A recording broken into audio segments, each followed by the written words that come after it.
Dijon Métropole a construit un outil de cartographie visant à représenter le modèle économique et environnemental des satellites, quel que soit leur mode de gestion, leur forme juridique et leur taille.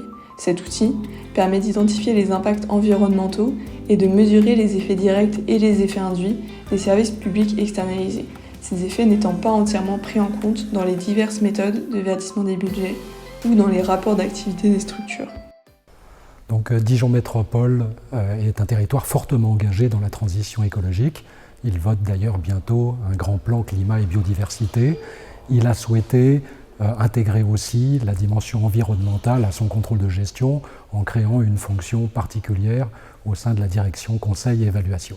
Dans le contexte du renforcement du dialogue entre la collectivité et ses satellites, l'usage de l'outil le pinceau nous permet d'innover en approfondissant la connaissance et en partageant la connaissance sur les impacts environnementaux des services publics ou des missions d'intérêt général que nous avons externalisées.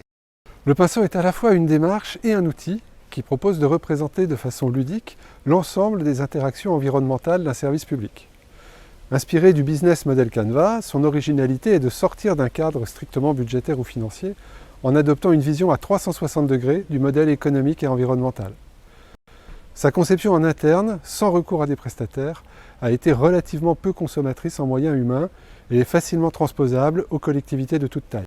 La démarche a été construite autour d'un dialogue de gestion permettant de collecter par questionnaire les données auprès des satellites, puis d'aller à leur rencontre pour des temps d'échange, ce qui a permis de tenir compte de leurs spécificités. Designé sous forme de carte mentale, l'outil permet de présenter les impacts de l'activité sur l'eau, l'énergie, les déchets et les mobilités, pour toutes les composantes du modèle économique, y compris les salariés, clients usagers et les fournisseurs. Il montre également le niveau de prise en compte par la gouvernance des impacts environnementaux. L'évaluation de cette expérimentation confirme l'intérêt d'ouvrir un dialogue avec les satellites sur l'ensemble des interactions générées par la mise en œuvre d'un service public.